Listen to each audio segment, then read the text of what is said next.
विज्ञान के लिए एक टॉपिक है जिसका नाम है गति। गति यानी मोशन। गति क्या है? जैसे आप देखते होंगे हमारे चारों तरफ बहुत सी वस्तुएं स्थिर हैं यानी रुकी हुई हैं और बहुत सी वस्तुएं गति कर रही हैं। तो अगर हम गति को परिभाषित करना चाहें तो किस प्रकार से गति को परिभाषित करेंगे? देखिए, एक वस्तु कोई ए है और दूसरी कोई वस्तु बी है।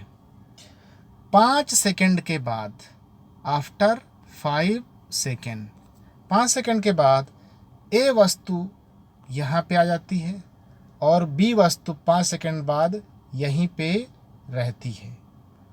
तो देखिए, समय बदल रहा है, यानी 5 सेकंड बाद वस्तु पहले ए वाली यहाँ थी, फिर बदल के स्थान बदल के यहाँ आ गई, यानी पहली वाली वस्तु गति कर रही है।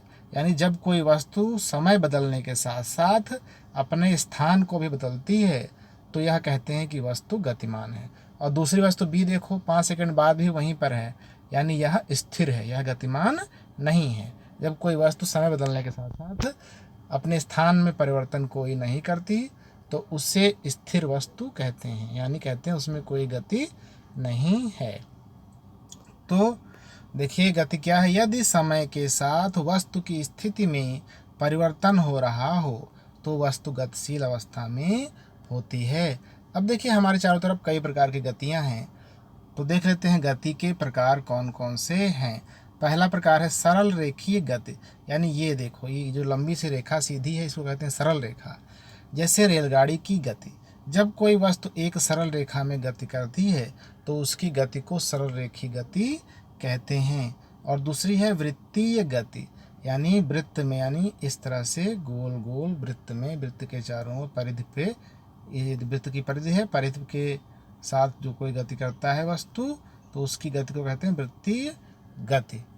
जब कोई वस्तु किसी निश्चित बिंदु के चारों ओर, देखिए ये कोई बिंदु है, इसके चारों ओर इस तरह से गति करे, दूरी पर, निश्चित बिंदु के चारों ओर एक निश्चित दूरी पर वृत्ताकार मार्ग पर चक्कर लगाती है तो उसे वृत्तीय गति कहते हैं।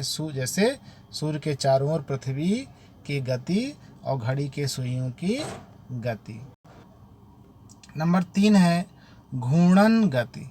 ये क्या है? जब कोई वस्तु अपनी धुरी या अक्ष के चारों ओर घूमती है। जैसे आपने लट्टू देखा होगा, जब एक जगह पे लट्टू घूमता रहता है, ये लट्टू मान लीजिए है इस तरह से, ये लट्टू है, इसकी नोक है ये, तो ये ऐसे घूमता रहता है, ये ऐसे चक्कर लगाता है, ये इसका अक्ष है, ये अक्ष के चारों ओर ऐसे चक्कर लगाता रहता है, तो इसकी गति को कहेंगे घूर्णन गति। जैसे एक और उदाहरण है कुम्हार के चाक की गति। कुम्हार के चाक की गति भी घूर्णन गति कहलाती है। अगला है दोलन या कंपन गति। जब कोई वस्तु अपनी माध्य स्थिति के दोनों ओर इधर उधर गति करती है तो उसकी गति को दोलन या कंपन गति कहते हैं। जैसे झूले की गति या दीवार, घड़ी के पेंडुलम की गति। देखिए, जैसे ये झूला है, ये मान लीजिए कोई झूला है, तो झूला जब झूलते हैं तो कैसे होता? पहले इधर जाता, फिर उतना ही इधर जाता, फिर उतना, फिर इधर जाता, फिर उतना इधर जाता, यानी ये माध्य स्थिति है। जब इस झूला रुका हुआ था उस स्थिति को बोलते हैं माध्य स्थिति।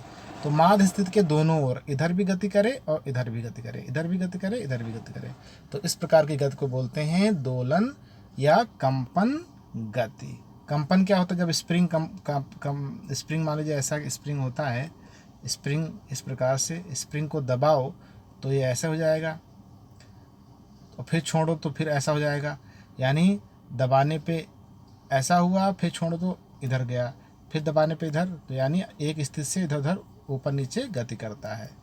तो ये भी अपने माध्य स्थिति के आगे पीछे या ऊपर नीचे गति करता है। तो इस प्रकार की गति को बोलते हैं दोलन या कंपन।